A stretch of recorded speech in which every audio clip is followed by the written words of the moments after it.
Between 0 and 24 yesterday, China's mainland reported new confirmed cases 125, new fatal cases 31, all in Hubei, and new suspected cases 129. The newly increased cured and discharged cases 2,742. Close contacts removed from medical observation 7,650, and the number of severe cases dropped by 304. By the end of yesterday, China's mainland reported that now there are confirmed cases 30,004, including 6,806 severe cases. In accumulative terms, 47,204 cured and discharged cases, 2,943 death cases, and 80,151 confirmed cases. Now, there are 587 suspected cases. In total, 664,899 close contacts. 4,651人。 51 close contacts are still under medical observation. For Hubei, the newly increased confirmed cases 114, including 111 in Wuhan. For newly increased cured and discharged cases 2410, including 1846 in Wuhan. New increased fatal cases 31, including 24 in Wuhan. There are confirmed cases 28,216, including 24,144 in Wuhan, including 6,593 of severe cases, including 6,020 in Wuhan.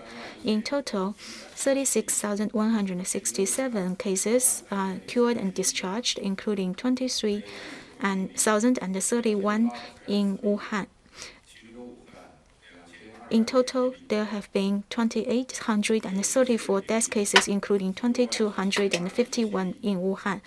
Confirmed cases 67,217, including 49,426 in Wuhan. Newly increased suspected cases 64, including 62 in Wuhan, and suspected cases now 434, including 316 in Wuhan. In total, there are 151 confirmed cases reported from Hong Kong, Macau, and Taiwan, including 100 from Hong Kong SAR, 10 from Macau SAR, and 41 from the Taiwan region. Excluding Hubei, the provinces in China have a total increase of 11 for confirmed cases and 65 suspected cases, and there's no fatal case, and the severe case has dropped by 25. For provinces outside Hubei, over the past 5 days, the newly increased case has been kept under 10, and the suspected cases has been kept under 100. And on average, about 3,000 cases are cured and discharged every day.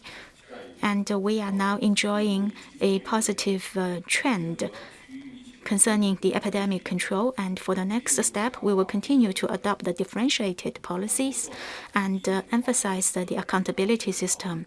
The daily routine practices will be continued. Following the CPC Central Committee and the State Council's arrangement, the Ministry of Finance has worked together with the relevant agencies to work out the policies to help the enterprises, especially the SMEs, to resume operation. The policies can be summarized into 3 aspects. The first is to collect less from the enterprises. Apart from implementing the taxation favorable policies, we have also worked out the fee-based favorable policies to relieve the financial burden of the SMEs.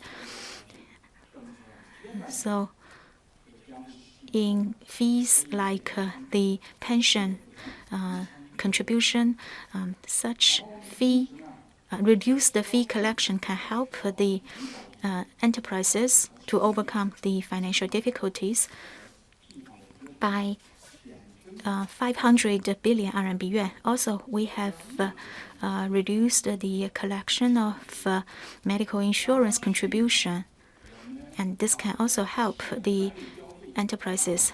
Starting from last year, the pension fund contribution was reduced from 16% to 2%, and up to now, over 1 trillion RMB yuan have been saved for the enterprises. Second, the government provides more subsidy. In this regard, we have expanded the coverage of such subsidies, especially for the SMEs, and also we provide more subsidies for unemployment. Furthermore, we have strengthened the subsidy to the occupational training and conduct online vocational training.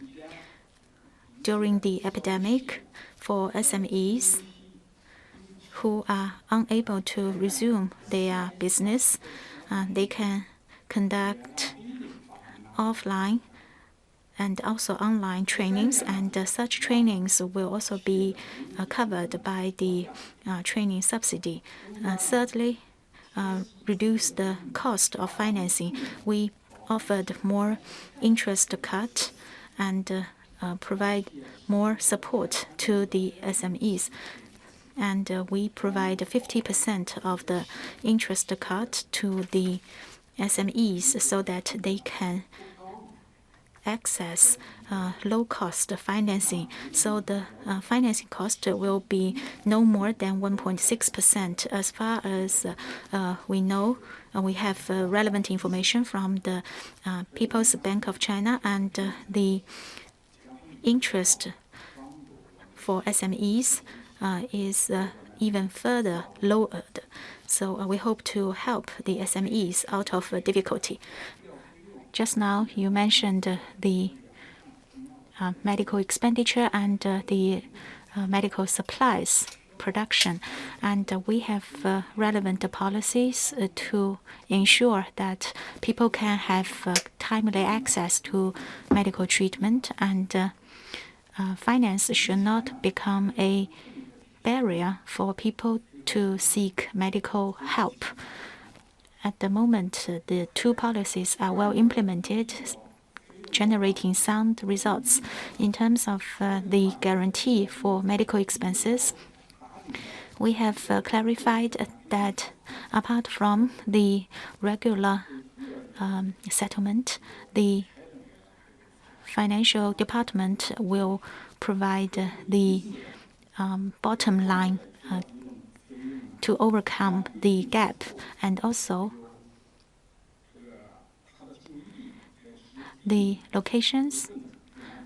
localities will provide subsidies and complemented by the central budget finance. By March the 2nd, the budgets for medical control has reached over 100 billion RMB yuan. It is fair to say that we've already ensured the adequate provision of budget and have provided financial assistance to people who need to seek medical care. And the central budget has also provided assistance to producers of medical supplies, as the government provides the minimum procurement cost and also the procurement amount to ensure the adequate production of the medical supplies. It is fair to say that these two policies have ensured the adequate supply of funding and also have encouraged the relevant businesses and institutions to provide adequate services in the epidemic containment.